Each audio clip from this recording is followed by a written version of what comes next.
Okay,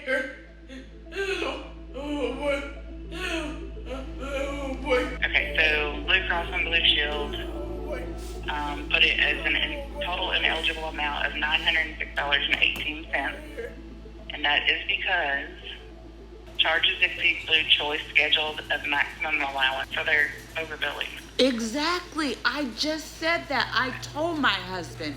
They're taking advantage. Why are you leaving? You need this information you know as how well. she gets when her sensory needs aren't being met. I'm taking her Can on a you bike just ride. wait a second? Come on, Rhonda. Come They're on. overbilling us.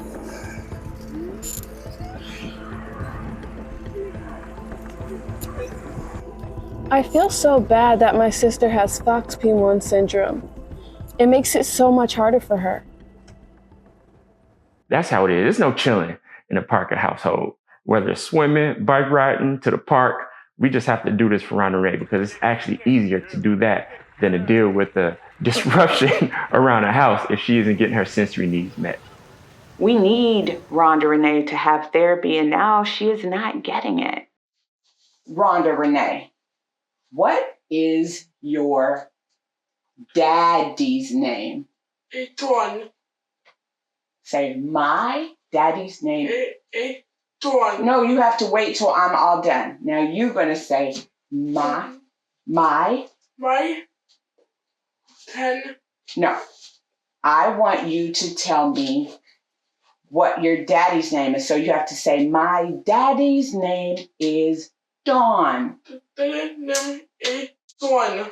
One more time. My daddy's name is John. Perfect. Our insurance has changed. So some providers apparently saw that as an opportunity to price gouge, not realizing that we have to pay 100% of their costs until our deductible is met. So billing us $1,100 per session isn't sustainable. Things aren't supposed to be this hard. In hindsight, they have been from the beginning. Danae, you're gonna have a little sister. See? Your mommy is pregnant. Growing up on the south side of Chicago, I've been in a lot of scary situations.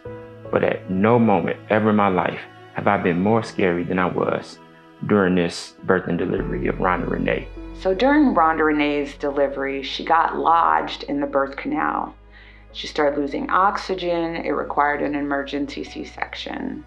My parents were going through a lot more stress at the time. There's so many theories surrounding her subsequent slow developmental delays and various abnormalities, but my husband and I both continue to just press for answers until we found them through genetics testing. Whole exome sequencing specifically. And as fate would have it, Rhonda-Rene's results revealed FOXP1 Syndrome. It's a rare neurogenetic disease, and at the time of her diagnosis, there was only 7 people in the entire world that had been diagnosed. We received a referral from early intervention for a family that was coming into us. Rhonda had a diagnosis that we consider in special education as low incidence. She was the only student, even within my career, that I ever met with that diagnosis. What I do remember about that meeting was at the very end, Mrs. Parker said, I thought I was going to have to come in here fighting. They had the upper hand because we knew nothing. And the only thing that we could be is open and receptive to providing the services that Rhonda needs. And so that's what we did. Being the parent of a child with a rare disease, it feels isolating. People don't know what we're dealing with. And those that do, they don't really know how to help us. Working and meeting Rhonda-Rene and doing some evaluations with her was really determined that it was a language deficit for Rhonda-Rene that was keeping her from being able to communicate more appropriately.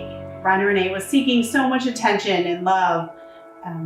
We just needed to be able to teach her those words, to access those more appropriately. Rhonda-Rene's disability has actually probably helped me in many ways. It's helped me become more empathetic. I really enjoy hanging out with little kids, babysitting them, being their counselor. I think that it's added a more caring aspect to me.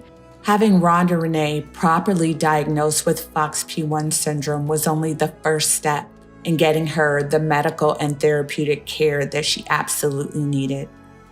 But diagnosis alone isn't enough. We needed community. And we were able to find that through the International FOXP1 Foundation.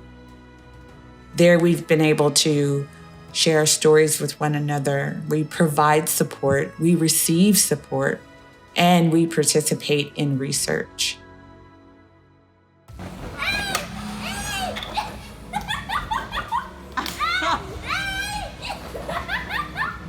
One, two, 3, 4, 5, 6. 6. Okay, so you have to write number 6 right there. Over there. Yep. Rhonda-Rene has taught me so much about, not only how to just be caring and loving for her, but just any human being that has any issues or, illnesses or things that they're dealing with in their life. It's caused me to be an advocate through and through. I will always be the one to raise my voice for those that can't.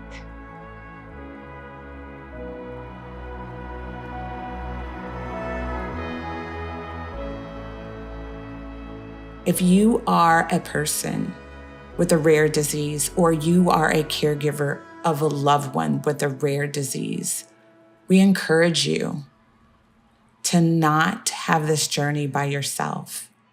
Come find your community because we're waiting on you. My name is Rhonda-Rene Parker. Thank you for watching